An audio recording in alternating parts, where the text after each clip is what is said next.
Alhamdulillah hamdan katsiran thayyiban mubarakan fihi kama yuhibbu rabbuna wa yardah. Wassalatu wassalamu ala nabiyyina Muhammad wa ala alihi wa sahbihi wa man sara ala nahjihi bi ihsanin ila yaumiddin wa ba'd. Hadirin yang dirahmati oleh Allah Subhanahu wa taala, Bapak-bapak dan Ibu sekalian, marilah kita awali kajian kita pada sore hari ini dengan bersyukur kepada Allah Subhanahu wa taala atas segala nikmat dan karunia yang Allah limpahkan kepada kita, yang Allah berikan kepada kita, nikmat yang tidak mungkin kita bisa hitung satu demi satu. Dan di antara nikmat yang sangat besar pada hari ini adalah kesempatan beribadah. Mudahnya kita melangkahkan kaki untuk mengerjakan salat asar berjamaah di masjid yang mulia ini. Lalu kita tetap duduk untuk mengkaji firman-firman Allah dan hadis-hadis Nabi kita sallallahu alaihi wasallam. Ini adalah rahmat. Ini adalah karunia. Sebagaimana Allah firmankan dalam surat Yunus ayat 58, "Qul bi fadlillahi wa bi rahmatihi fabidzalika falyafrahu." Katakanlah Muhammad kepada umatmu, hendaklah mereka bergembira. Allah perintahkan kita bergembira hari ini. Kenapa? Apakah karena harta yang kita dapatkan, rumah yang kita tempati? Ternyata tidak. Bi fadlillahi wa bi rahmatihi, karunia, dan tafsir karunia dalam ayat ini adalah iman. Dan karena rahmat Allah, dan rahmat dalam ayat ini ditafsirkan oleh Al-Imam Mujahid Al-Quran.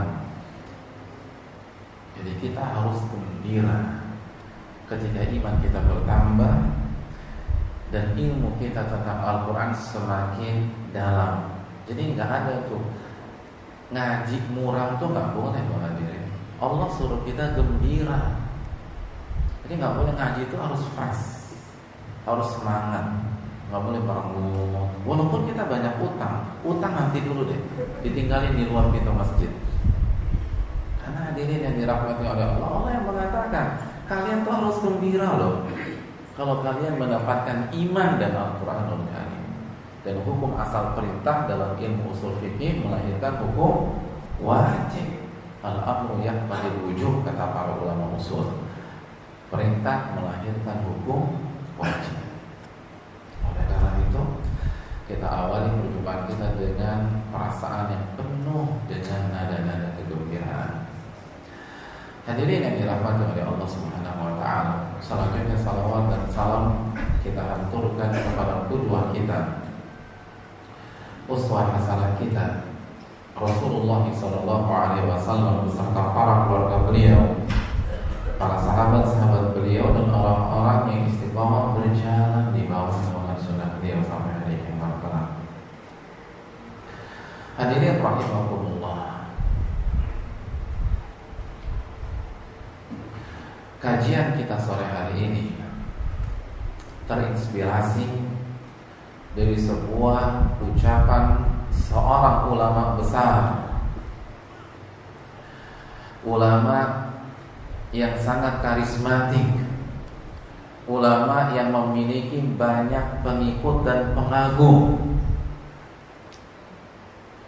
khususnya di Indonesia. Siapa yang gak kenal ulama kita yang satu ini? Antum kenal gak? Ya namanya aja belum disebutkan, gimana sih bisa kenal Pak Ustaz? Ustaznya macam juga. Iya, beliau bernama Asy-Syaikh Abdul Qadir Jailani rahimahullah. Syekh Abdul Qadir Al-Jailani. Kenal beliau? Kenal. Nggak pernah dengar tidak nama beliau? Sering. Siapa yang nggak pernah dengar nama beliau? Apalagi orang-orang yang tidak asing lagi dengan kitab kuning, pengajian, pentakliman, masjid dan dakwah. Orang Indonesia kenal dengan Syekh Abdul Qadir Jailani. Hadirin yang dirahmati oleh Allah, dalam sebuah kitab beliau yang berjudul Fathur Rabbani, beliau memberikan kita sebuah nasihat yang sangat bernilai. Singkat namun sangat padat. Beliau mengatakan, "Alaikum bimadhhabis salafus salih." Wajib atas kalian mengikuti jalannya salafus salih. Apa maksud salafus salih di sini? Para sahabat. Karena salaf artinya orang yang terdahulu. Saya rasa istilah ini sudah biasa dikenal di kalangan pesantren kita. Orang yang terdahulu dan orang yang paling dulu dari umat ini siapa? Para sahabat. Jadi kata Syekh Abdul Qadir Jailani, wajib atas kalian mengikuti jejak langkah para sahabat. Wajib atas kalian belajar dari mereka, mengikuti mereka dan menjadikan mereka sebagai teladan kalian setelah Rasulullah SAW. Hadirin rahimakumullah.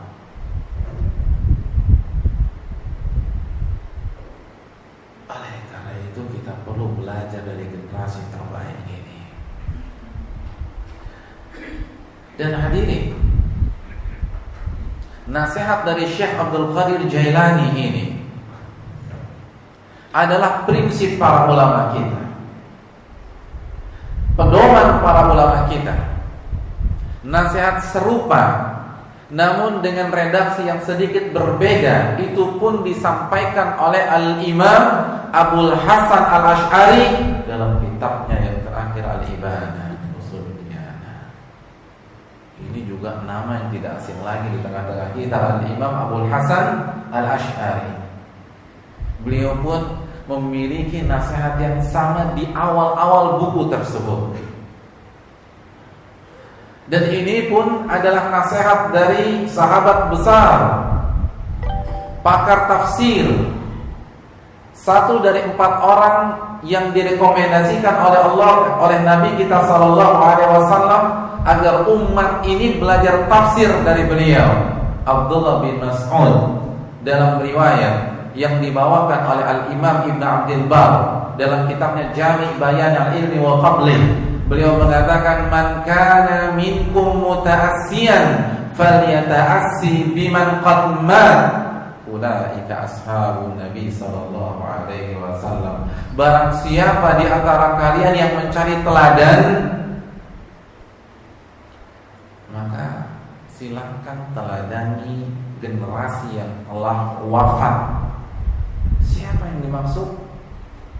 Para sahabat radhiyallahu ta'ala anhum, khususnya sahabat-sahabat senior. Karena Abdullah bin Mas'ud pun sahabat.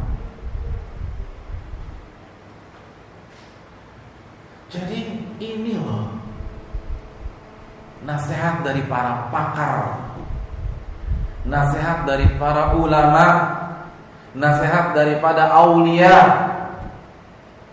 nasihat dari tokoh-tokoh yang kita segani selama ini dalam beribadah, dalam berakidah, dalam bermuamalah dan berakhlak. Kita harus belajar dari para sahabat.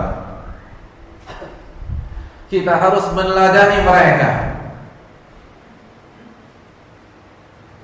Karena kalau Syekh Abdul Qadir saja bilang demikian, kalau kita mau cari solusi lain, ini Syekh Abdul Qadir Jailani. Kalau Al-Imam Abul Hasan Al-Ash'ari yang menjadi rujukan umat termasuk di Indonesia mengatakan demikian, saya rasa sudah cukup bagi kita. Kalau orang yang sangat mengerti tafsir direkomendasikan langsung oleh baginda Rasul mengatakan demikian, kalau kita punya opsi lain, ini adalah nasihat-nasihat dari para ulama kita. Teladanilah para sahabat Nabi Sallallahu Alaihi Wasallam. Kenapa demikian? Nah, pertanyaan ini yang akan kita ulas, yang akan kita angkat. Kenapa orang-orang sekali Syabdul Qadir Jailani, Abul Hasan Al-Asy'ari, Abdullah bin Mas'ud dan para ulama yang lain mengajarkan kita, menasihati kita dan menghimbau kita untuk mengikuti para sahabat. Hadirin yang dirahmati oleh Allah Subhanahu wa taala. Yang pertama alasannya simpel. Mengikuti murid itu sama saja mengikuti sang guru tapi tidak langsung. Iya, Pak.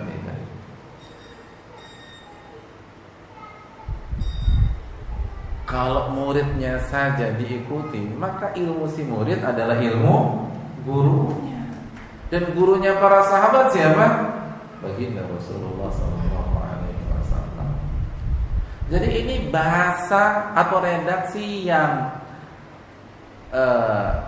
berbeda atau redaksi yang lain untuk mengarah kepada ikutilah Rasulullah SAW. Tapi kan antara kita dengan Rasul ada jarak, ada dimensi waktu. Ada yang langsung ketemu dengan baginda Rasul? Nggak ada. Kecuali usianya sudah 1436. Ada yang 1366, 436? Kan nggak ada. Jadi kita butuh jembatan. Dan muara dari jembatan tersebut adalah para sahabat. Jadi bukan berarti sahabat lebih mulia dari baginda Rasul. Tidak, bukan itu maksud Syekh Abdul Qadir Jailani. Tapi mereka murid Nabi loh. Mereka murid Nabi. Langsung aja. Itu saran para ulama. Kalau kita kan bukan murid Nabi langsung. Syekh Abdul Qadir Jailani mazhabnya Imam Ahmad, Abul Hasan Al-Asy'ari Imam Syafi'i. Langsung aja kiblatnya ke muridnya baginda Rasul. Kan beliau guru terbaik. Makanya kata para ulama, menghina para sahabat secara tidak langsung menghina siapa? Gurunya. Makanya hadirin sekalian, setiap jawara akan tersinggung ketika muridnya kalah. Dan ketika murid kita berhasil mengalahkan muridnya, apalagi murid kelas 1, itu sama saja kita menjatuhkan gurunya. Cuman begini doang nih murid lo. Kan begitu kata orang Betawi. Kalau orang Kalimantan gimana? Orang Banjar. Ada lagi yang lebih jago. Itu kan penghinaan. Jatuh itu martabat. Jadi hadirin yang dirahmati oleh Allah Subhanahu wa taala, makanya kalau di Jakarta misalnya ada geng, ada mafia, ada kelompok preman, muridnya digebukin, atasannya turun tangan. Ini penghinaan nih. Ini nama baik besar, nama baik saya diinjak-injak. Karena nggak bisa dipisahkan hubungan murid dan guru. Saya tidak menyamakan dengan preman ya, karena kias atau analogi tidak harus sama dari seluruh sisi. Hanya satu sisi saja yang kita kiaskan, yaitu hubungan guru dengan murid. Karena kalau sama dari semua sisi itu bukan analogi, itu kembar siam kan gitu. Kembar siam aja ada bedanya. Jadi ketika para ulama Syekh Abdul Qadir Jailani mengarahkan kita kepada para sahabat, karena mereka ditempa, dibina, dilatih, diajari oleh Rasulullah Sallallahu Alaihi Wasallam. Makanya ingat tidak, ketika Nabi Sallallahu Alaihi Wasallam haji wada, lalu Nabi Sallallahu Alaihi Wasallam berbicara di hadapan para sahabatnya. Lalu Nabi kita Sallallahu Alaihi Wasallam bertanya kepada para sahabatnya, wahai para sahabatku, qad ballagtu, saya ingin tanya kepada kalian, apakah agama ini telah aku sampaikan semuanya kepada kalian? Apa jawaban para sahabat? Bala, ya, engkau telah sampaikan semuanya kepada kami. Lalu apa yang dilakukan baginda Rasul? Beliau angkat jari telunjuknya ke langit dan beliau mengatakan, Allahumma syhad, ya Allah saksikanlah sahabat-sahabatku mengakui bahwa seluruh ilmu yang engkau berikan telah aku transfer kepada mereka. Ini kan hadis secara gamblang bahwa ilmu Nabi sudah Nabi transfer kepada siapa? Para sahabat. Jadi kalau kita ingin mengikuti baginda Rasul, ikutilah para sahabat. Inilah firman Allah dalam surat At-Taubah ayat 100.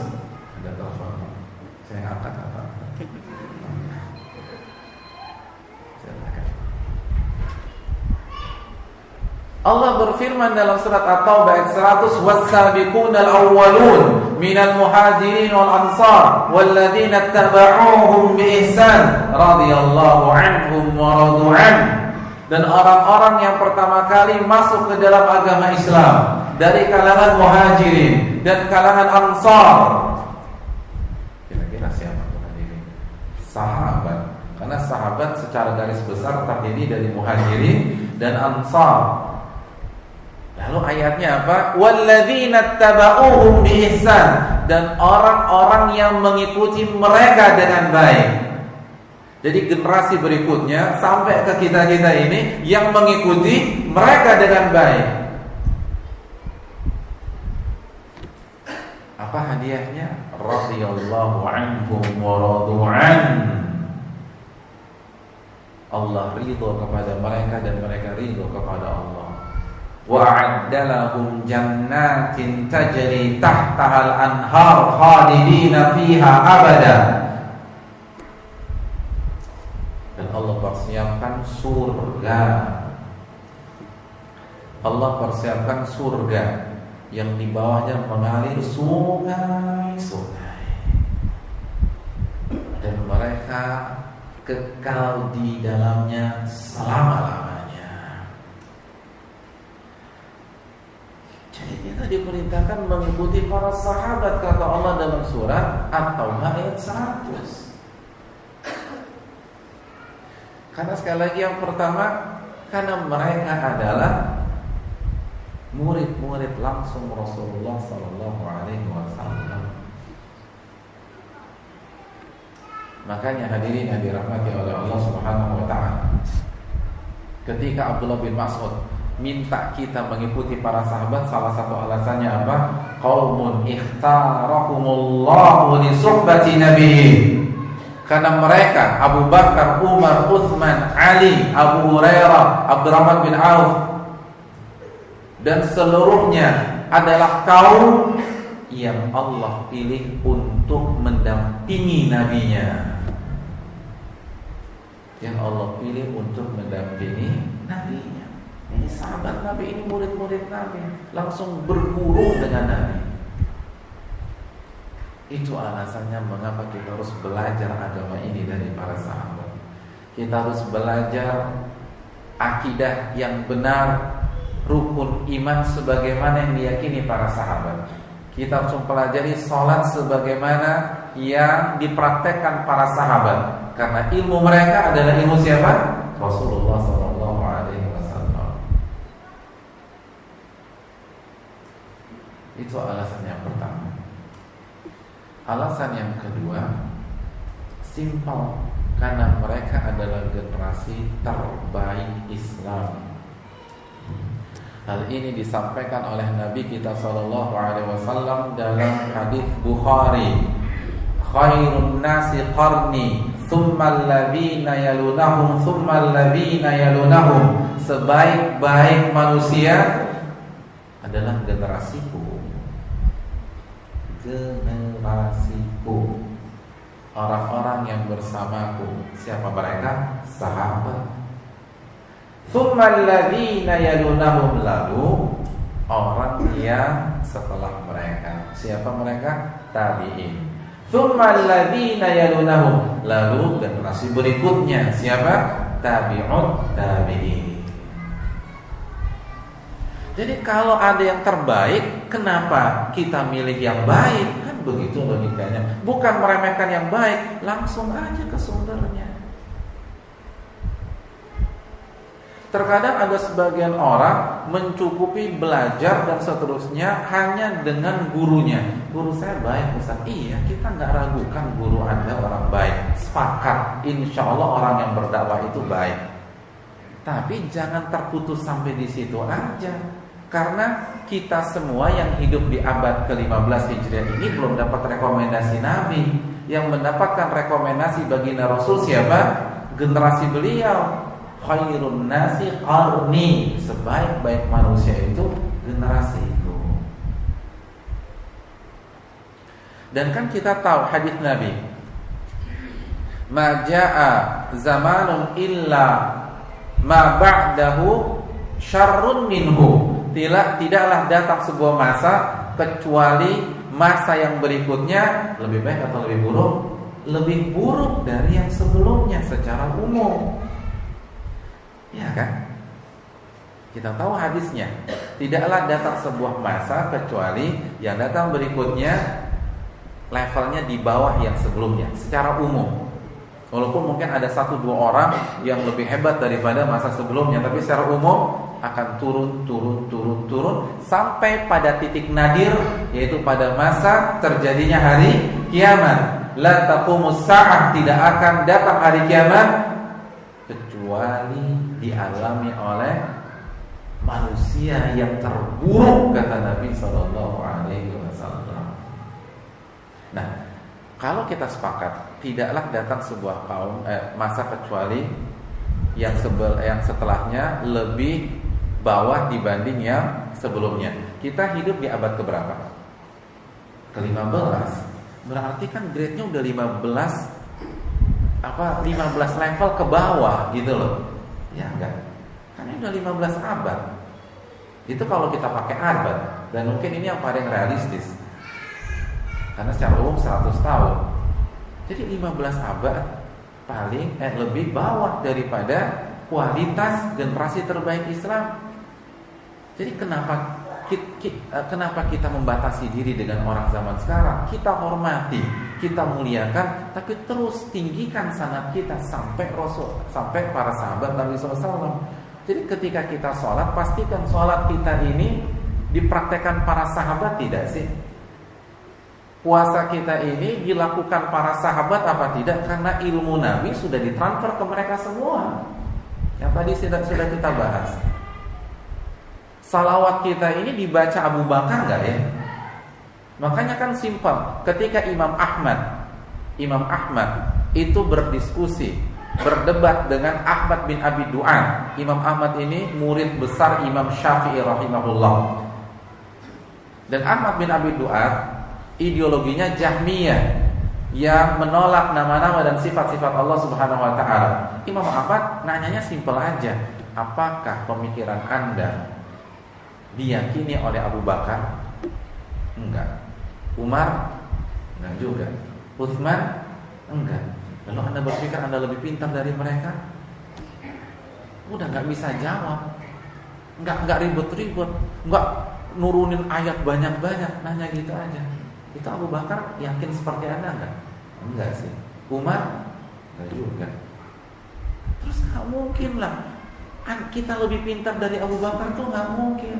Karena kalau kita lebih pintar, Allah yang milih kita mendampingi Nabi hijrah, bukan Abu Bakar. Iya apa tidak? Sederhana. Kalau antum presiden, antum akan mencari orang-orang terbaik untuk menjadi menteri-menteri antum. Iya apa tidak? Iya, kecuali kalau ada kontrak politik lagi ya. Tapi kita cari fitrah lah. Kalau kita presiden, kita akan cari orang-orang terbaik untuk mendampingi kita. Ini Nabi. Nggak mungkin Allah kasih orang-orang yang pas-pasan tuh nggak mungkin. Makanya Abdullah bin Mas'ud mengatakan qaumun ikhtarakumullahu li suhbati nabihi. Mereka itu kaum yang Allah pilih untuk mendampingi nabinya, dan Nabi Muhammad adalah nabi yang paling Allah cintai. Khalilur Rahman, kekasih Allah Subhanahu wa taala. Ketika beliau Isra dan Mi'raj, beliaulah yang memimpin salat dan menjadi imam, dan di belakang beliau seluruh nabi dan rasul. Tidak mungkin yang Allah pilih untuk mendampingi beliau orang-orang yang biasa-biasa saja, enggak mungkin. Ini imamnya para wali, imamnya ulama, imamnya ahli ibadah, para sahabat radhiyallahu taala anhum. Ini generasi terbaik Islam. dari semua sisi, dari masalah ibadah, dalam masalah akhlak, dalam masalah hati. Dalam masalah hati tidak ada dari kita yang bisa mengklaim lebih beriman kepada Nabi dibanding mereka. Di antara alasannya karena mereka lihat langsung Rasulullah SAW.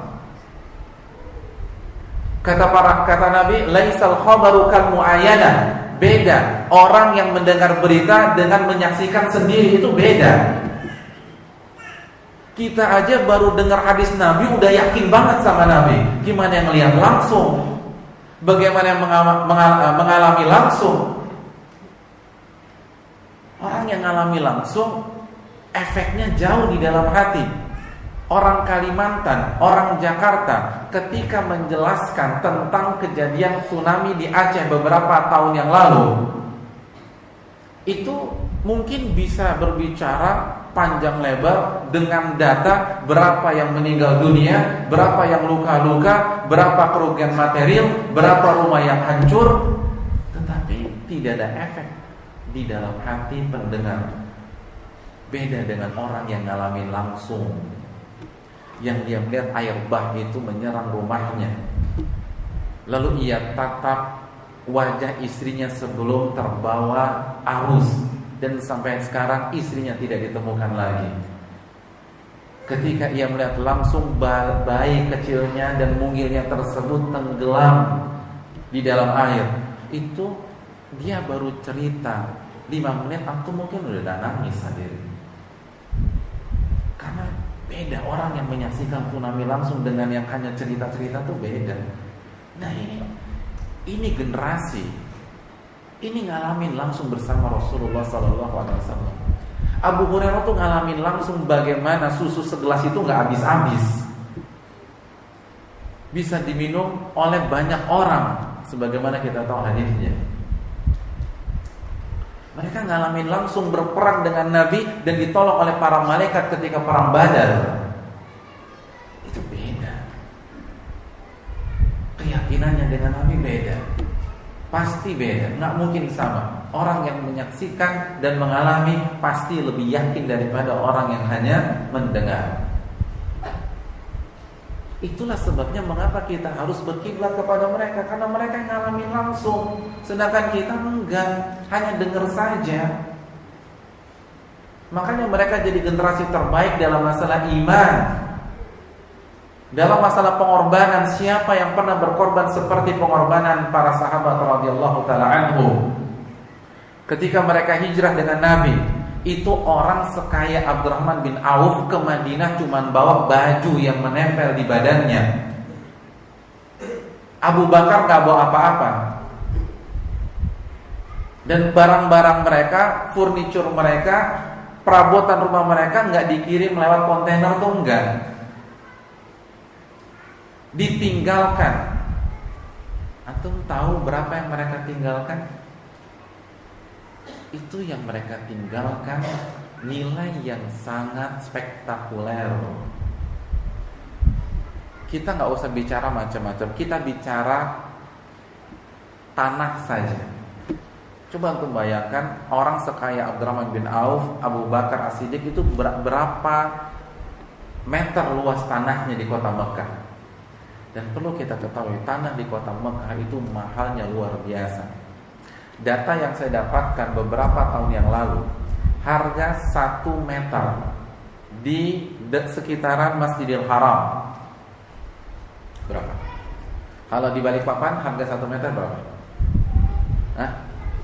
1 juta? 3 juta. Kalau dekat bandara berapa?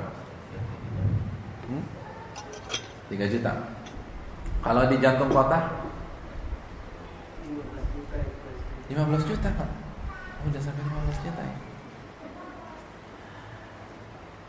Harga 1 meter tanah di sekitar Masjidil Haram itu 100.000 US dollar. 100.000 US dollar.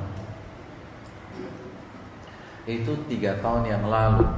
Data yang beberapa bulan yang lalu saya dapatkan sudah naik lagi. Ini sekarang 1 meter 5M. Jadi kalau antum punya 5M, antum cuma bisa beli 1 meter. Itu main galaksin aja nggak bisa. Itu 1 meter. 1 meter buat apa? Ustadz, itu kan harga hari ini, harga dulu kan beda. Sama. Harga hari ini dengan harga 15 abad yang lalu sama. Kenapa demikian? Karena mereka menggunakan emas, dan emas tidak terkena inflasi. Beda dengan kita, BBM naik aja inflasi lagi kena. Dan saya buktikan dengan hadis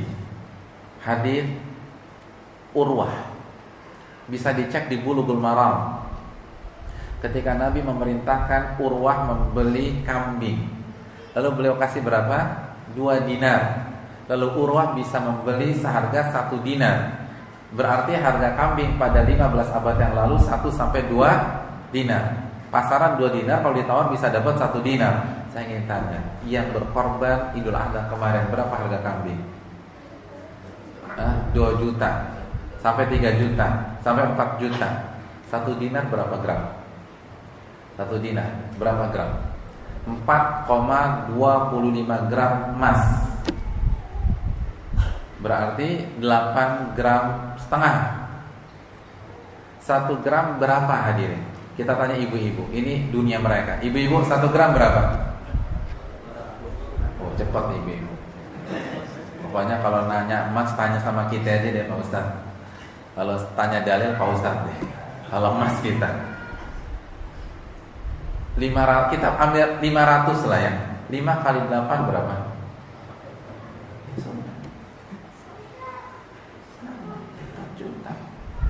4 juta. Kambing yang bagus tuh 4 juta kemarin.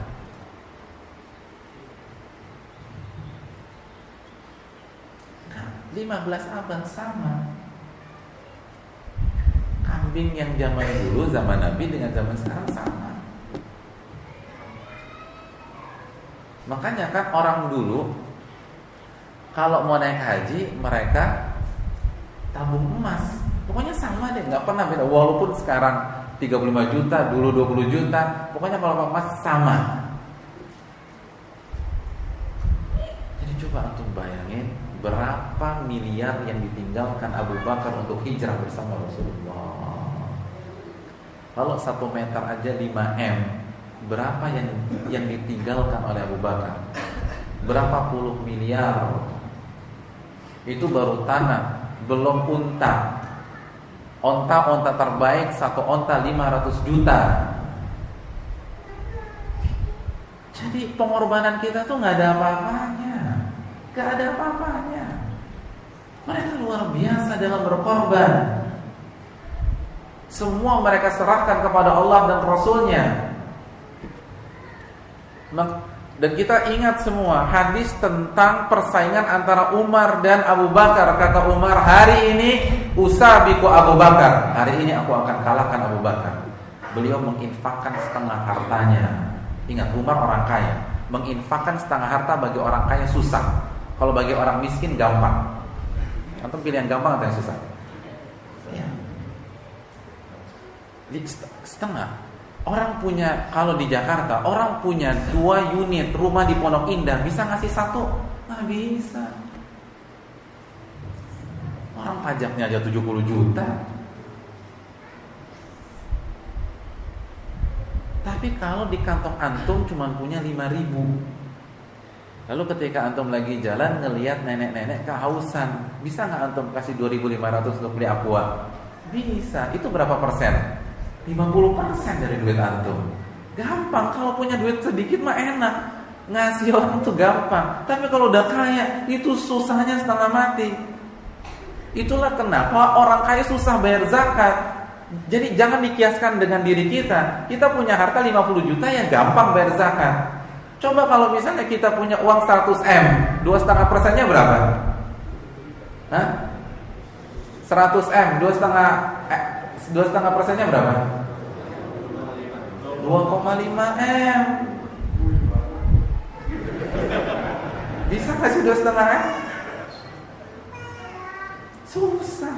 Susahnya 2,5M. Itu udah dapat S-Class tambah Alphard. Atau mau cari rumah di mana di Jakarta 2,5 M, apartemen di Jakarta dapat untuk investasi. Kan orang udah mikir-mikir, 2,5 M masa saya buang cuma-cuma. Dan mereka bukan 2,5%, 50% yang dikasih Umar bin Khattab radhiyallahu taala anhu. Lalu Nabi tanya, Umar, benar nih, terus yang engkau sisakan untuk istri dan anakmu apa? Mithluk, kata Umar, seperti yang aku kasih kepada dirimu ya Rasul. Berarti 50, 50, 50. Tiba-tiba datang Abu Bakar, lalu memberikan harta yang luar biasa. Lalu Nabi kaget dan Nabi bertanya, wahai Abu Bakar, ini banyak banget, apa yang kau tinggalkan untuk istri dan anakmu? Aku tinggalkan untuk Allah dan Rasulnya. Saya nggak punya uang lagi, selesai ini semuanya. Ada yang mengaku cinta Rasul lebih hebat daripada Abu Bakar? Gak ada. Makanya para ulama jadikan mereka sebagai tolak ukur. Kalau Anda mau beribadah, mengekspresikan cinta Anda kepada baginda Rasul, coba teladani ini para sahabat, karena Anda nggak mungkin lebih cinta dari mereka. Pengorbanan Anda nggak ada apa-apanya dengan mereka, nggak ada apa-apanya. Seluruh harta diberikan, udah nggak mikir lagi untuk Allah dan Rasulnya. Itu pengorbanan secara materi loh. Belum lagi pengorbanan secara fisik. Siapa yang sudah pernah disiksa di antara kita dalam rangka mempertahankan agama Allah? Beda dengan mereka. Mereka sudah pernah dipukul, dicambuk, dibebani dengan batu yang besar seperti Bilal, dan mereka hanya mengatakan ahadul ahad. Mereka sudah merasakan darah segar menetes dari tubuh mereka karena mempertahankan akidah yang benar. Kita tahu Sumayyah menjadi syahidah. Mohon maaf, kemaluan beliau ditusuk oleh Abu Jahal dengan tombak dan mati syahid. Kita ini gak ada apa-apanya. Makanya Syekh Abdul Qadir Jailani mengatakan, teladani mereka, karena mereka itu inspirator Anda dalam beriman kepada Allah dan Rasulnya. Belum lagi ibadah mereka. Ibadah mereka. Contoh Abdullah bin Amr bin As. Ketika suatu saat Nabi bersabda di hadapan beliau, sum yauman walaka ajru ma baqi. Berpuasalah sunnah 1 hari setiap bulan, maka engkau akan dapat pahala di waktu-waktu yang lain. Apa kata Abdullah bin Amr bin As? Ya Rasulullah, inni utiku akthar min dzalik. Saya bisa lebih banyak lagi berpuasa. Lalu kata Nabi, sum yaumain, berpuasalah 2 hari sunnah.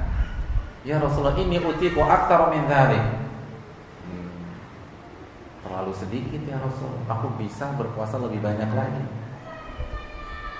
3 hari aku bisa lebih banyak. 4 hari aku bisa lebih banyak. Terus dituntut oleh Abdullah bin Amr bin As, sampai akhirnya Nabi memberikan sabda pemungkas, sum afdhalas siyami indallah shauma Daud kana yasumu yauman wa yuftiru yauman. Berpuasalah puasa sunat terbaik di sisi Allah, puasa Nabi Daud. Gimana caranya? Nabi Daud berpuasa selang-seling. Hari ini puasa, besok buka, lusa puasa, besok lusa berbuka. Akhirnya mulai detik itu beliau berpuasa Nabi Daud. Jadi puasanya Nabi Daud. Khatamannya contoh para sahabat. Suatu ketika Nabi pernah bersabda di depan Abdullah bin Amr bin As, Iqra'il Quran fi syahr. Khatamkan Al-Quran selama 1 bulan. Selama 1 bulan. Berat gak?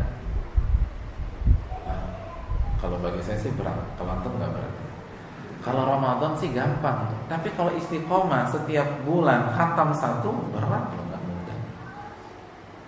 Tapi apa kata Abdullah bin Amr bin As? Kata Abdullah bin Amr bin As, kelamaan ya Rasul, aku bisa baca lebih cepat dari itu. Lalu kata Nabi, khatamkanlah selama 20 hari. Kelamaan. Inna bi quwwah, aku bisa baca lebih cepat dari itu. 14 hari, kelamaan. Kelamaan sampai Nabi mengatakan la yafqahu man yaqra'uhu bi aqalli min thalath.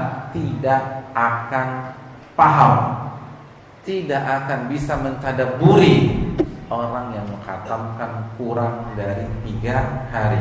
Hadis riwayat Imam Abu Daud dan Ahmad. Akhirnya semenjak itu khataman Abdullah bin Amr bin As setiap 3 hari khatam, 3 hari khatam, 3 hari khatam, 3 hari khatam. Terpaksa.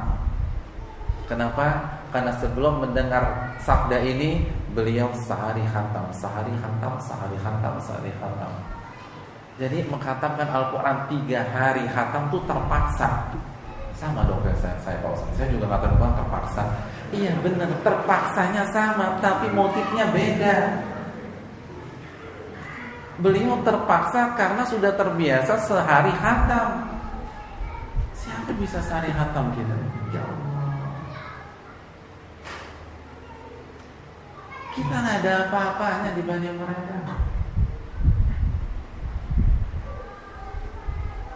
Kita coba kalau kita ada di lokasi, khatamkan Al-Quran dalam waktu 1 bulan. Mungkin pertanyaan pertama dari kita, ya Rasulullah, rukhsahnya apa? Jadi pertanyaan pertama rukhsahnya dulu. Ada keringanan nggak Rasul? Kalau Abdullah bin Amr bin As, ini mah kelamaan. Nah, ada yang lebih cepat lagi. Itu kualitas mereka. Sholat, contoh saja, sholat taraweh. Antum tahu bahwa sholat taraweh berjamaah sebulan penuh kembali disosialisasikan dan diselenggarakan oleh siapa? Umar bin Khattab. Imamnya siapa? Tamim Ad-Dari. Salah satunya Tamim Ad-Dari. Dalam riwayat Imam Malik dikatakan bahwa mereka mulai ba'da isya, dan setiap orang yang datang untuk sholat bersama Tamim Ad-Dari dan imam-imam Umar bin Khattab itu harus bawa tongkat dari rumah masing-masing. Kenapa? Karena kalau kita nggak bawa tongkat, roboh. Saking lamanya sholat. Itu bisa bayangkan, orang-orang sekaliber para sahabat dan tabi'in itu harus bawa tongkat karena nggak kuat. Kelamaan, artinya lama sekali. Mungkin hati bisa menikmati, tapi betis nggak kuat. Udah gemeter, apalagi asam urat, bahaya. Kata dalam hadis Imam Malik, sholat dimulai ba'da isya. Lalu begitu selesai sholat tarawih, kita kalau habis selesai tarawih di balik papan biasa ngapain? Santai-santai dulu, meregangnya dulu, kretak. Padahal mah cuma 30 menit, tapi yang penting kretak kan gitu ya. Ngobrol-ngobrol dulu, ngajak makan roti bakar dulu.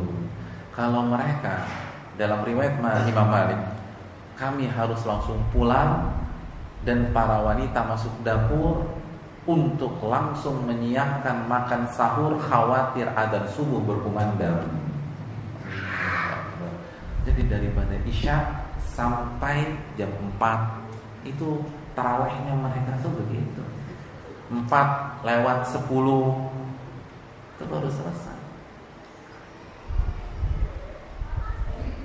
Lalu Anda merasa lebih baik daripada mereka, mengerjakan ibadah yang tidak mereka kerjakan, Anda tidak lebih hebat dari mereka. Mau dari sisi mana, Pak? Tadi kita sempat singgung orang kayanya para sahabat dalam semangat berinfak. Coba sekarang orang miskinnya gimana? Dalam hadis Bukhari, sekelompok orang miskin datang ke Rasulullah SAW. Lalu mereka berkata kepada Rasulullah SAW, "Dhahaba ahlud duthuri bil ujur." Ya Rasulullah, kita lagi galau nih. Biasanya kalau orang miskin datengin pemerintah, penguasa, biasanya tujuannya apa? Apalagi galau. Nah, kalau zaman sekarang biasanya ngapain? Turunkan BBM kan gitu ya. Pengobatan gratis, SPP anak belum bayar. Apa keluhan mereka ketika mereka berhadapan dengan Rasulullah SAW? Kata mereka, "Dhahaba ahlud duthuri bil ujur." Ya Rasulullah, kita galau. Orang-orang kaya itu telah meninggalkan kita dengan membawa pahala. Apa maknanya? Mereka perinci, yusalluna kama nusalli. Mereka sholat sebagaimana kita sholat. Jadi orang-orang kaya zaman sahabat itu rajin-rajin sholatnya. Jadi orang miskin sholat, orang kaya juga sholat. Beda kalau kita yang rajin ke masjid kan yang sudah pensiun kan gitu. Mereka orang kaya zaman sahabat, seger-seger, keren-keren, masih aktif, itu rajin ke masjid. Wa yasumuna kama nasum. Mereka puasa sebagaimana kita puasa. Jadi orang-orang kaya pada zaman Nabi itu pada puasa. Walakum fadlu min amwalihim. Namun mereka punya kelebihan dari harta mereka. Yahujjuna biha wa ya'tamirun wa yujahidun wa yatasaddaqun. Mereka berhaji dengan harta tersebut. Sedangkan kita belum pernah haji ya Rasul. Mereka bisa umrah setiap tahun umrah, bahkan setahun 2 kali, bahkan ada yang sebulan sekali umrah. Kita boro-boro setahun sekali, nggak pernah nginjekin kaki ke Masjidil Haram, nggak punya duit. Mereka bisa berjihad karena dulu jihad tuh modal masing-masing, bukan dibayar negara atau wajib militer, enggak. Kalau mau jihad itu bawa duit masing-masing, sedangkan kita nggak punya duit. Wa yatasaddaqun, mereka bisa bersedekah, berinfak, wakaf, sedangkan kita nggak pernah bisa bersedekah. Justru kita dapat sedekah terus dari mereka. Allahu Akbar. Jadi orang miskin zaman Nabi dapat sedekah tuh galau. Kenapa kita dapat sedekah terus? Kapan ngasihnya nih? Kalah kita. Beda dengan kita nggak dapat bagian, galau kan begitu. Aku nggak kebagian. Mereka tuh nggak peduli, justru mereka mikir kok nggak bisa ngasih, dari dulu dikasih terus. Kapan dapat pahalanya? Subhanallah. Itu mental orang miskin pada zaman Nabi. Mereka nggak peduli dengan rumah orang kaya, nggak peduli. Mereka nggak peduli dengan mobilnya orang kaya, nggak peduli. Mereka tidak peduli dengan perusahaannya orang kaya, nggak peduli. Yang kita pikirkan nih, kenapa mereka bisa haji, kita nggak bisa haji? Mereka bisa umroh, kita nggak bisa umroh. Mereka bisa sedekah, kita nggak pernah bisa kasih sedekah. Adapun rumah nggak ada urusan, mobil nggak ada urusan, gadget nggak ada urusan. Kita nggak pernah tertarik dengan handphonenya orang kaya, iPhone-nya orang kaya, Galaxy-nya orang kaya, mobilnya orang kaya, rumah gedongnya orang kaya, furnisnya orang kaya. Gak ada urusan, itu gak ada bagus-bagusnya. Yang kita pikirkan, kita udah kalah. Ini kan repot. Udah di dunia kalah, di akhirat kalah lagi, 2-0 dong. Kan begitu. Kan begitu. Orang dikasih sedekah terus, haji, kita sholat, mereka sholat. Kita puasa, mereka puasa. Kita tahajud, mereka tahajud. Kita zikir, mereka zikir. Giliran mereka berangkat umroh, kita nggak bisa berangkat. Mereka bagi-bagi duit, kita dapat duit. Ya kalah nanti di akhirat, 2-0. Itu pola pikir. Makanya coba, antum pernah dengar tidak riwayat berapa onta yang dimiliki oleh Abu Bakar? Seperti apa furnis rumah Umar? Apakah pakai parkit atau pakai marmer? Pernah baca hadis seperti itu? Gak ada. Kenapa gak ada? Karena gak ada yang tertarik untuk menceritakan rumahnya si Umar. Gak tertarik, gak peduli. Yang kita mikir ini sholatnya Umar nih. Adapun kekayaan mereka, Itu nggak ada tertariknya. Beda sama kita. Kita sampai mobilnya Ustadz dibicarain. Tuh Ustadz mobilnya ganti lagi. Dulu nggak tertarik sama mobil, nggak ada urusan. Itu Abu Bakar naik apa nggak ada urusan. Kita nggak tertarik dengan kendaraannya orang kaya. Yang kita pusingkan, ini kita kalah nih hitung-hitungan. Secara ibadah harus ada solusi. Makanya mereka laporan ke Rasulullah SAW. Mereka nggak pernah laporan sembako, mereka nggak pernah laporan SPP, mereka tidak pernah berpikir BPJS, nggak pernah. Yang mereka pikirkan gimana nih solusinya biar kita menang di akhirat. Allahu Akbar. Itu literasi. Makanya tidak heran Nabi mengatakan khairun nasi qarni. Sebaik-baik manusia itu generasiku. Kita harus berkiblat kepada mereka sebagaimana saran Syekh Abdul Qadir Jailani sendiri, sebagaimana saran Abul Hasan Al-Asy'ari sendiri dalam kitabnya Al-Ibadah. Itu cara mereka beribadah, cara mereka berislam, cara mereka itsar.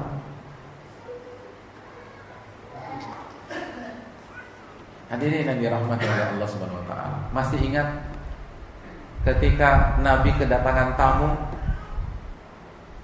yang tidak punya bekal, tidak punya famili di Madinah, akhirnya datang ke Rasul.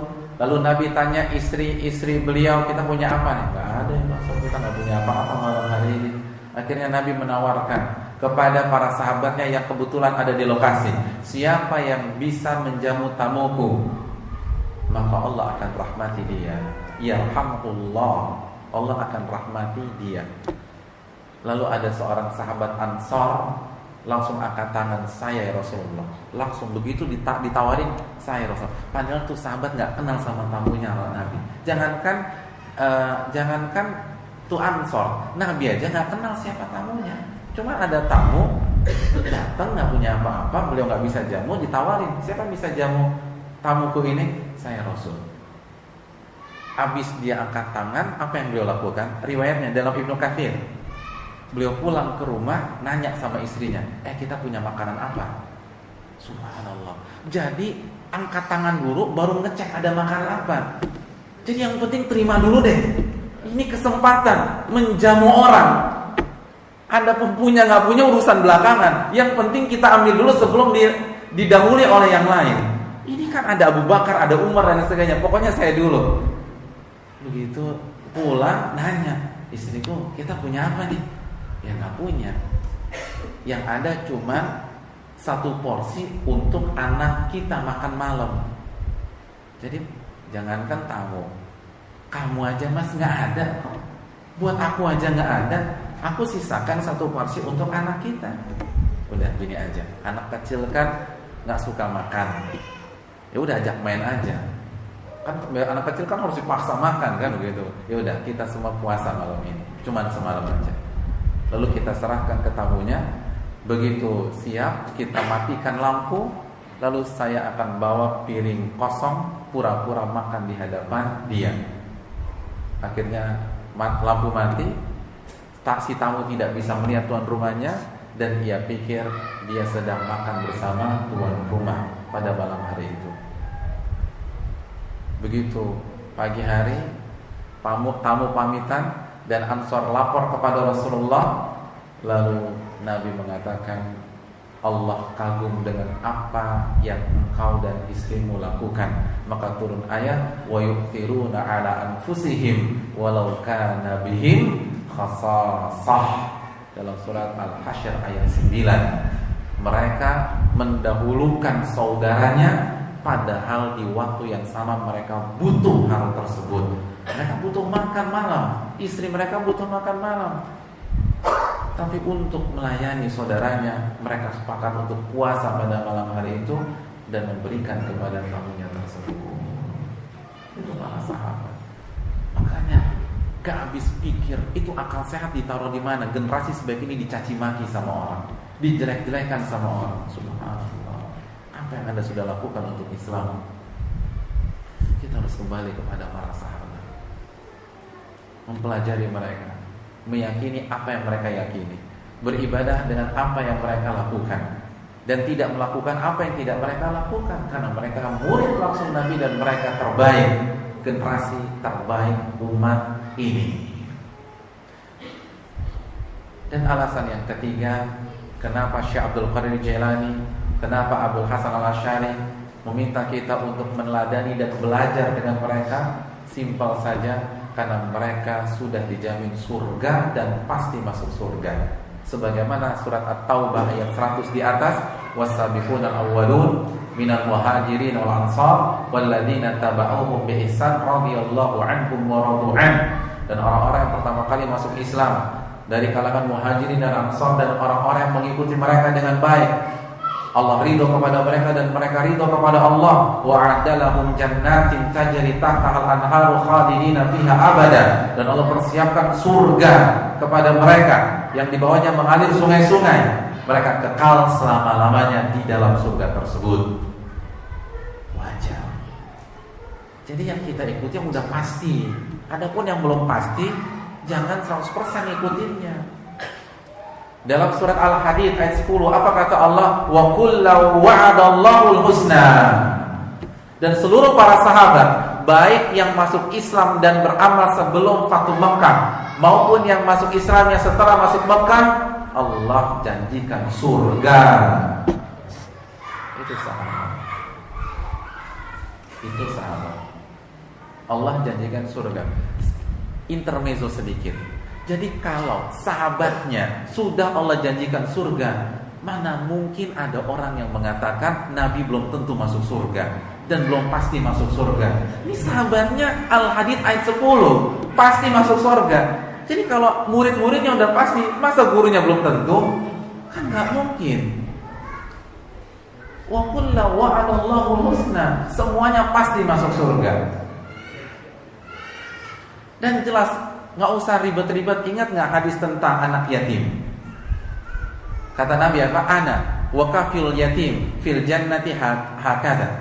Aku dan orang yang mengasuh anak yatim. Ingat hadis ini? Di surga nanti seperti dua jari ini, telunjuk dan tengah. Lalu ada orang Nabi belum pasti masuk surga, Nabi mengatakan saya dan pengasuh anak yatim di surga nanti. Ini yang perlu kita sedikit sampaikan, tanpa mengurangi rasa hormat kita kepada setiap pihak. Tapi kehormatan Nabi kita harus kita jaga, kehormatan Nabi kita harus kita lindungi. Hadirin para sahabat, semuanya dijamin masuk surga. Barang siapa yang tidak setuju, maka dia harus rubah surat Al-Hadid ayat 10 tadi.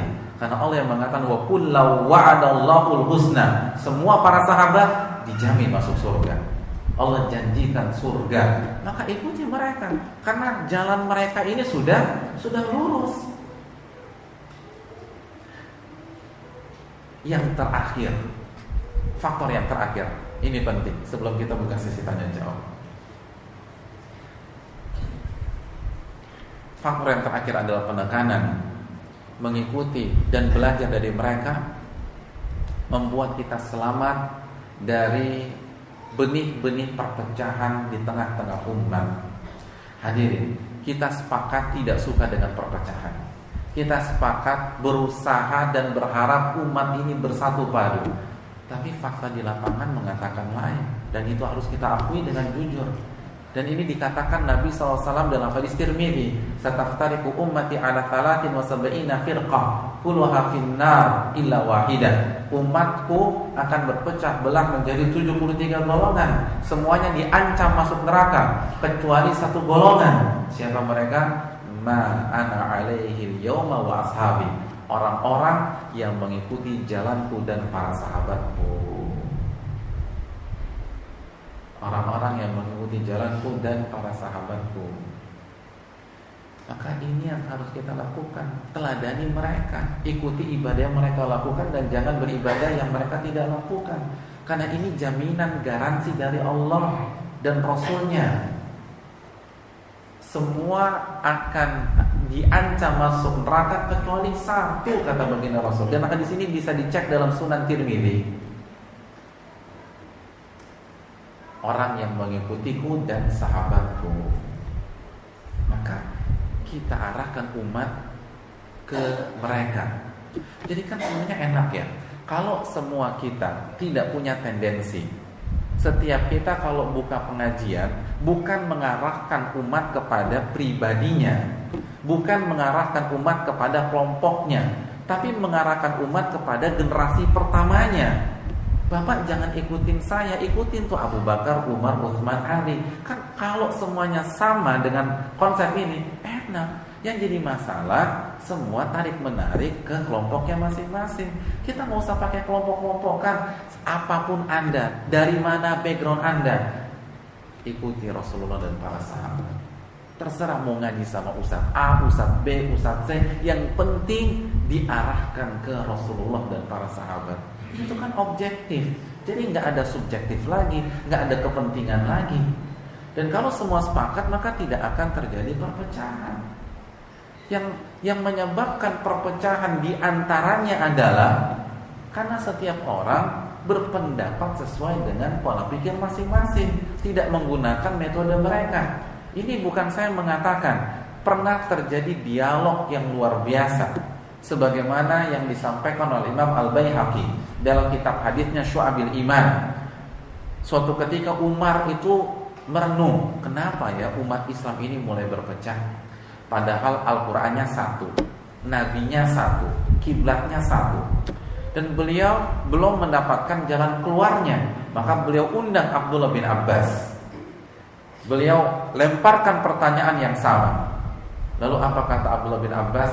Ya Amirul Mukminin, ini loh masalahnya.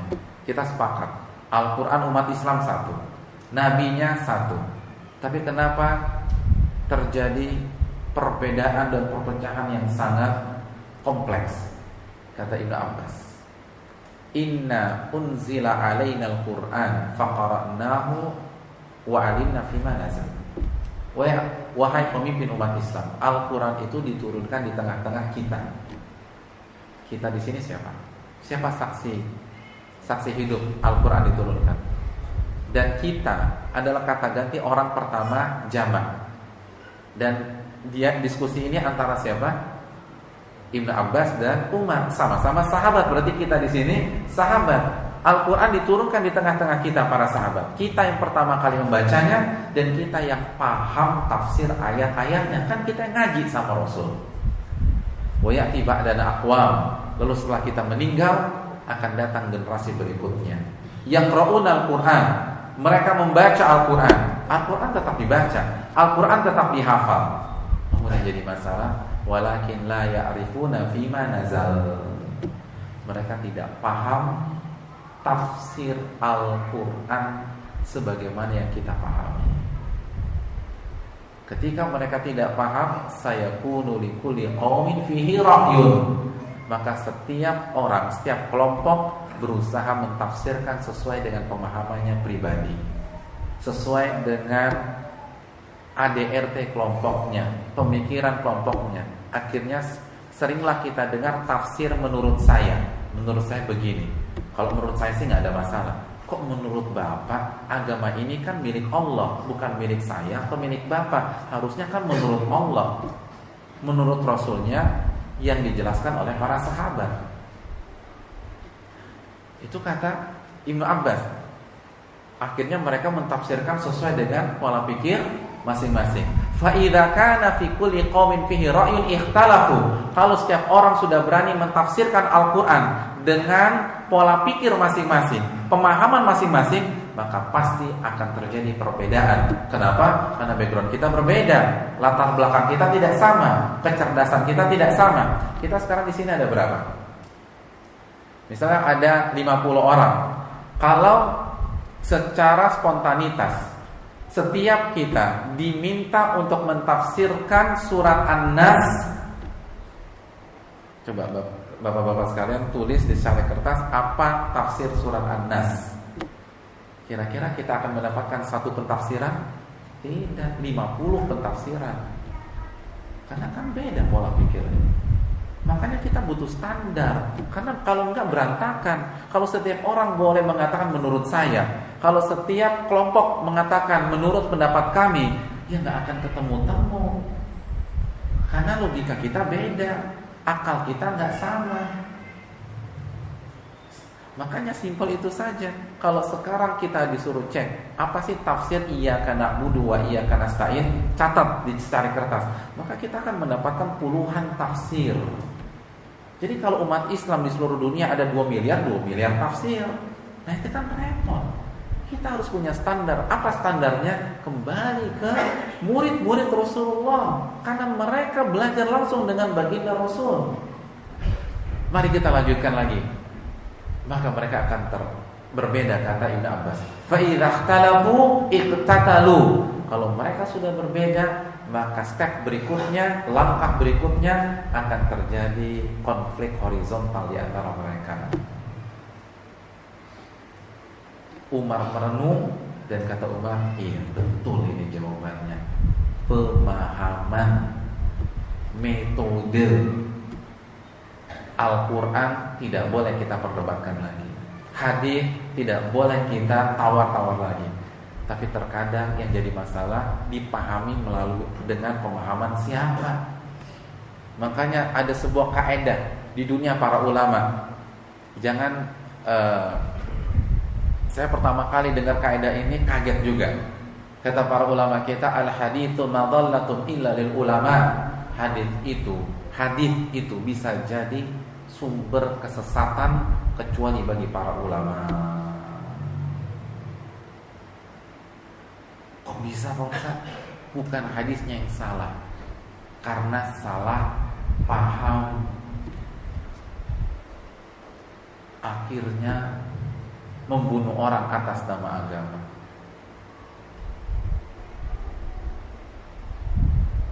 Akhirnya melegalkan yang haram pakai bawa-bawa hadis. Salah paham itu fatal. Salah paham itu fatal. Antum tahu apa kalimat terakhir yang diucapkan pembunuh Ali bin Abi Thalib? Siapa pembunuh Ali bin Abi Thalib? Coba ngaku. Oh, toh coba dijawab, mohon maaf, bukan coba ngaku ya, salah. Mohon maaf.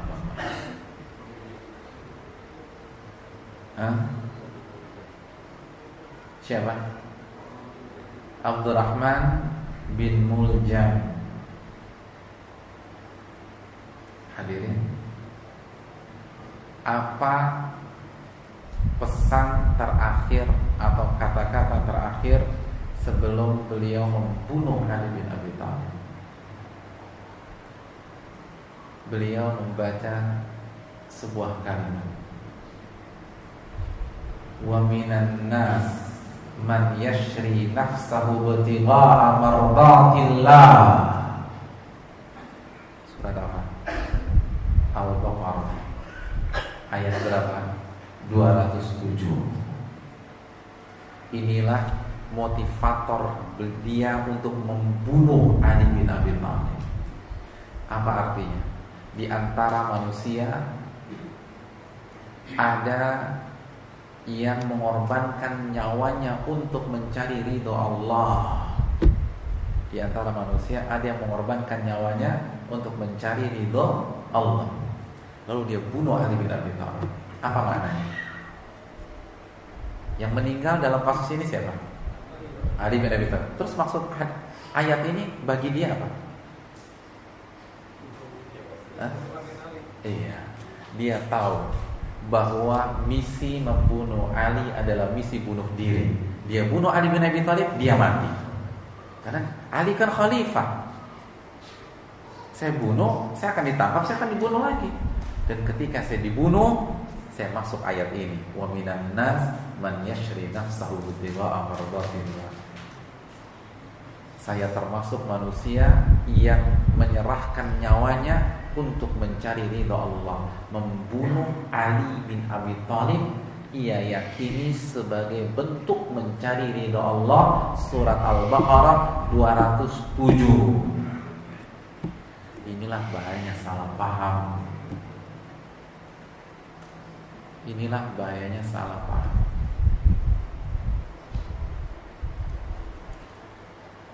Oleh karena itu, kita tidak mengajak mengikuti pemahaman kita. Karena baik yang berbicara maupun yang mendengar sama-sama banyak kekurangan. Ikutilah pemahaman generasi terbaik Islam.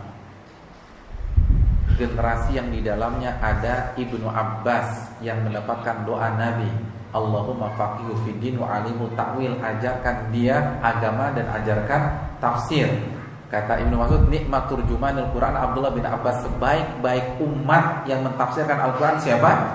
Abdullah bin Abbas. Ikuti generasi yang di dalamnya ada Ibnu Abbas. Ikutilah generasi yang di dalamnya ada Mu'adz bin Jabal. Karena Nabi yang mengatakan a'lamuhum bil halal wal haram Mu'adz bin Jabal. Orang yang paling tahu tentang halal dan haram siapa? Mu'adz bin Jabal. Ikuti generasi itu. Ikuti generasi yang di dalamnya ada Abu Bakar, ada Umar. Kata Nabi, "Lau kana ba'di nabiyyun lakana Umar." Kalau setelahku ada nabi baru, pasti orangnya Umar. Makanya enggak mungkin ada Ahmadiyah. Karena Nabi enggak mengatakan Mirza. Nabi katakan Umar. Itu pun kalau ada, dan itu enggak ada sama sekali. Oleh karena ikuti generasi yang dihuni oleh tokoh-tokoh besar, para pakar, para aulia, para ulama, para wali-wali Allah. Dan generasi terbaik Islam. Ini saja yang bisa disampaikan, semoga bermanfaat.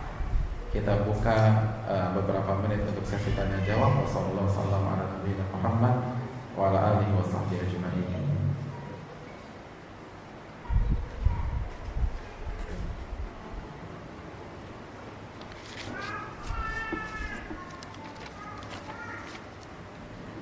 Ada pertanyaan? Pertanyaan cuma sebentar ya. Ya silakan Pak. Waalaikumsalam.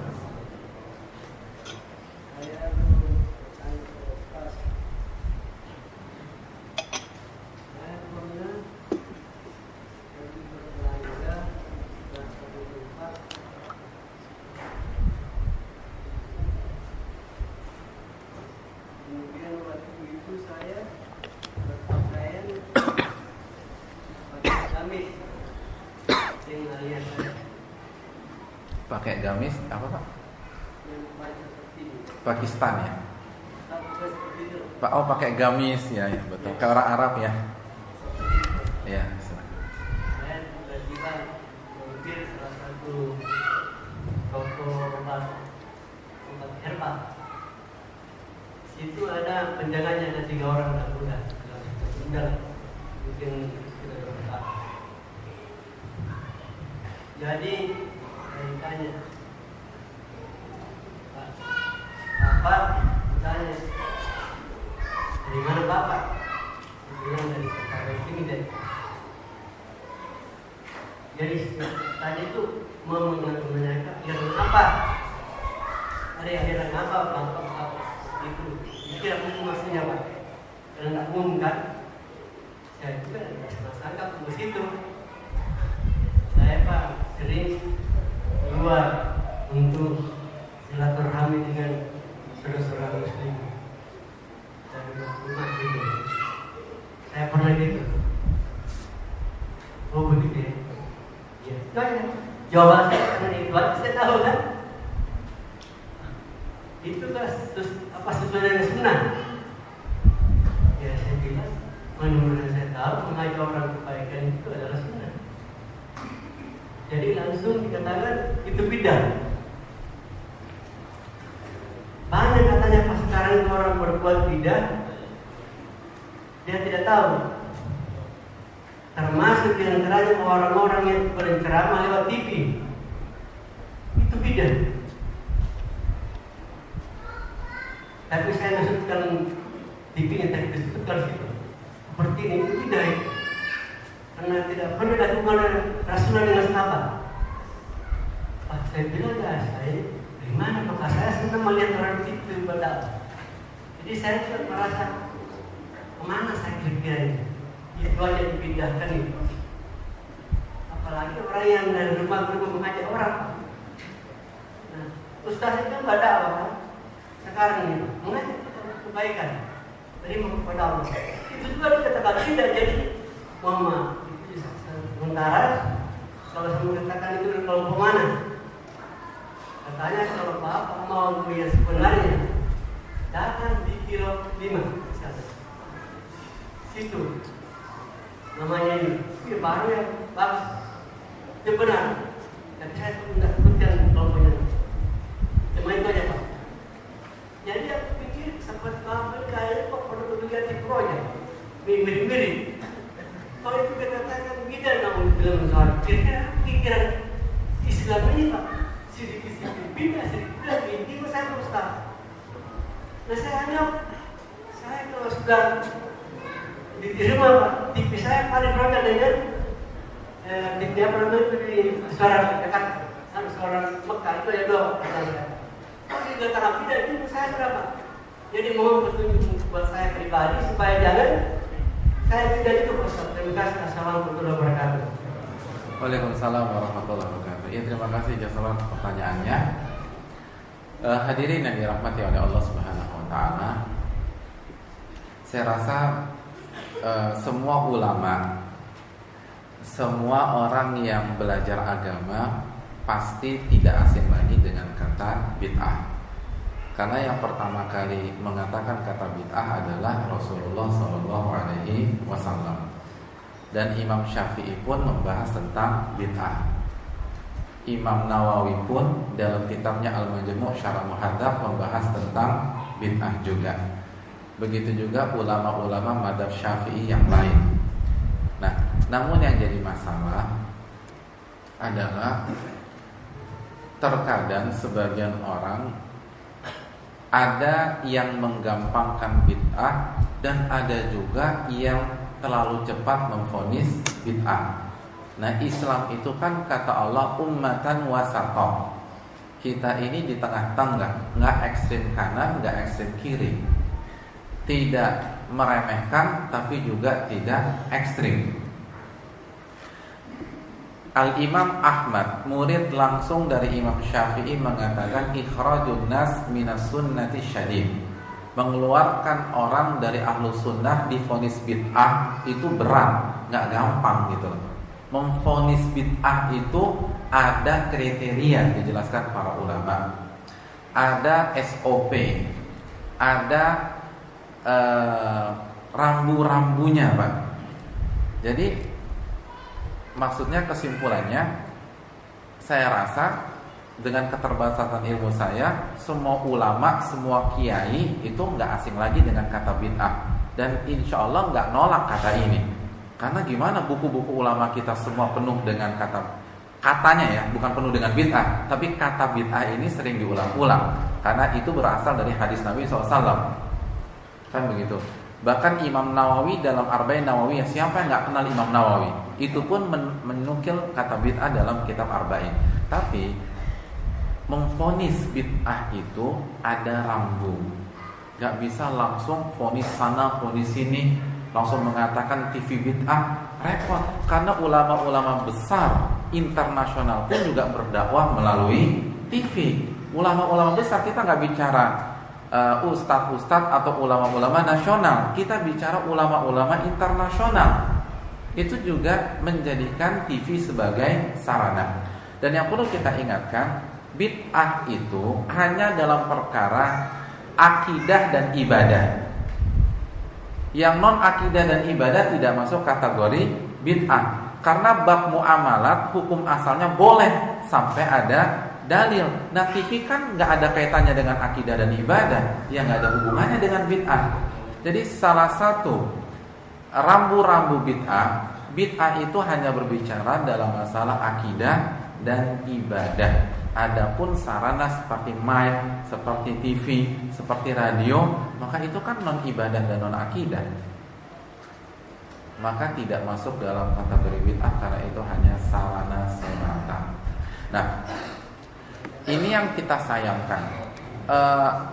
Salah satu PR kita, jadi silahkan memberikan nasihat, tetapi jangan terlalu cepat memvonis. Gak boleh cepat memvonis itu. Jangan terlalu cepat menyalahkan orang. Kalaupun harus dinasehati, nasehatilah dengan cara yang bijak, cara yang santun. Maka narifku fi syai'in illa zana. Baginda Rasul mengatakan tidaklah kelemah lembutan berada dalam sebuah kondisi kecuali akan menghiasi kondisi tersebut. Hadirin, orang sekaliber Nabi Musa, sosok karismatik, Nabi Allah, Nabi Musa dan Harun, ketika disuruh mendakwahi Fir'aun, apa wejangan Allah? Apa pesan-pesan Allah? Idhaba ila fir'auna innahu tagha faqula lahu qawlan layyinan la'allahu yatadzakkaru aw yakhsha. Pergilah kalian berdua ke Fir'aun dan nasihati dia, ingatkan dia dengan cara yang lemah lembut.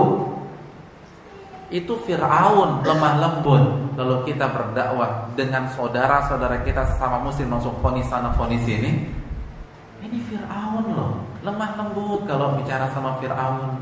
Fir'aun yang ngaku Tuhan.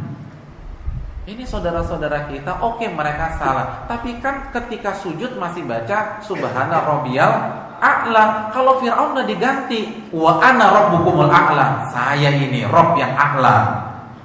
Jadi ngedakwahin orang yang ngaku Tuhan saja qaulan layyina, lemah lembut. Apalagi saudara-saudara kita yang masih baik-baik, masih semangat ibadah. Cuman mungkin yang namanya manusia, ya adalah keliru di 1-2 itu wajar. Tinggal kita nasihati dengan cara yang bijak, cara yang santun. Jangan asal fonis-fonis saja.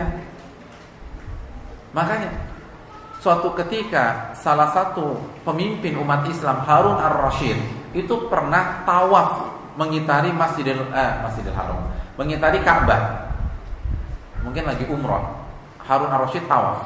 Ketika lagi tawaf dicegat sama salah satu rakyatnya. Begitu berhasil mencegat pemimpinnya, itu dia cela, dia caci maki Harun ar-Rasyid. Antum tuh zalim, memerintah begini enggak adil, bla bla bla bla bla. Apa kata Harun ar-Rasyid? Tenang dulu, sabar mas, tenang. Kenapa nggak bicaranya lemah lembut? Sejelek-jelek saya, anggaplah itu benar semua deh, dan saya lebih jelek dari apa yang Anda katakan. Insya Allah saya nggak lebih jelek dari Fir'aun.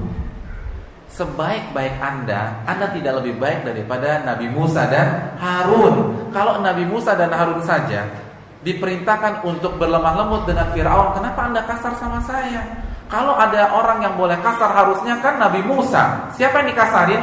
Kalau ada yang pantas, tidak ada yang lebih pantas dari Fir'aun. Sama Fir'aun saja lemah lembut. Kenapa bicara sama saya kasar dan caci maki demikian? Saya kan nggak lebih parah dari Fir'aun. Fir'aun ngebunuhin anak kecil, saya nggak pernah ngebunuhin anak kecil. Fir'aun ngaku Tuhan, saya nggak pernah ngaku Tuhan. Dan Anda tidak lebih baik daripada Nabi Musa. Jadi ini yang harus kita camkan, lemah lembutlah, tenang, sabar. Dan orang kita, orang Indonesia, itu kalau dibanding etnis yang lain itu udah baik-baik deh. Kita nih sering pernah dinasehati oleh ulama di kota Madinah dan di kota Mekah. Kata mereka, mereka khusus menasehati dai-dai atau ustadz-ustadz di Indonesia. Kata mereka gini, wahai saudara-saudaraku, kalau kalian berdakwah di Indonesia lalu mendapatkan pertentangan oleh masyarakat ngamuk sama Anda, marah sama Anda, kami ingatkan, tolong evaluasi diri Anda dulu sebelum menyalahkan masyarakat. Karena setiap tahun kita ketemu orang Indonesia, kita ketemu orang Turki, kita ketemu orang Afrika, kita ketemu orang Mesir. Yang paling gampang diatur ya Indonesia. Kan ulama itu kan setiap tahun haji, dan setiap tahun ketemu orang Indonesia, orang Turki, orang Mesir, orang Afrika, orang-orang Arab sendiri. Yang paling gampang diatur Indonesia. Dan kita alami, orang yang sering umroh pasti tahu Indonesia yang paling gampang diatur deh. Yang suka haji pasti tahu Indonesia yang gampang diatur. Artinya apa kata ulama? Kalau ternyata masyarakat Anda ngamuk, jangan-jangan Anda yang kasar ketika menyampaikan, Anda yang nggak hikmah ketika berbicara, Anda yang tidak lemah lembut. Karena kita lihat mereka baik-baik kok. Jadi ini pelajaran sedikit tentang masalah dakwah. Oleh karena itu, pintu saling menasehati di antara umat Islam harus tetap dibuka. Pintu saling menyalahkan penting loh. Saling menyalahkan penting kalau memang itu salah. Tapi caranya bagaimana? Kita nih nggak akan maju kalau seumur hidup nggak ada yang salahin kita. Dan kita sudah terbiasa disalahin orang. Antum dulu waktu belajar matematik disalahin nggak sama guru matematika antum? Disalahin kan? Dendam nggak sampai sekarang? Enggak, biasa aja. Karena caranya baik. Nah begitu juga. Kalau yang salah katakan yang salah, yang keliru bilang keliru. Tapi ada caranya, ada tuntunannya, ada akhlaknya. Kalau semua bisa disampaikan dengan akhlak yang mulia, insya Allah banyak sekat di antara umat Islam bisa kita hilangkan. Mungkin ini yang bisa disampaikan pada kesempatan kali ini, karena waktu sudah habis dan saya ingin pamitan. Kendaraan menuju Jakarta akan berangkat beberapa jam lagi. Semoga perjumpaan kita diberkahi oleh Allah Subhanahu wa taala dan dirahmati, dan semoga Allah memberikan kita ilmu yang bermanfaat, memberikan taufik kepada kita untuk mengamalkan ilmu kita, dan semoga Allah memberikan kita kesuksesan di dunia maupun di akhirat. Dan saya ingatkan bahwa apabila ada kata yang salah dari apa yang saya sampaikan, bagi baik itu cara penyampaian atau materi yang saya sampaikan, saya mohon maaf sebesar-besarnya. Dan saya ingatkan ucapan Imam Syafi'i, idza khalafa qawli qala Rasul fadribu bi qawli ardal ha'id. Jika ucapanku bertentangan dengan sunnah Nabi, buang saja ucapanku ke tembok, kata Imam Syafi'i. Saya ingin ingatkan, kalau Imam Syafi'i saja mengatakan demikian, apalagi orang kecil yang sedang berbicara di hadapan jamaah sekalian. Jika ada hal yang keliru, buang saja apa yang saya katakan dan ikutilah sunnah Nabi SAW. Ini saja yang bisa disampaikan. Terima kasih dan mohon maaf sebesar-besarnya jika ada kesalahan. Subhanallahumma wa bihamdika, asyhadu an la ilaha illa anta, astaghfiruka wa atubu ilaik. Assalamualaikum warahmatullahi wabarakatuh.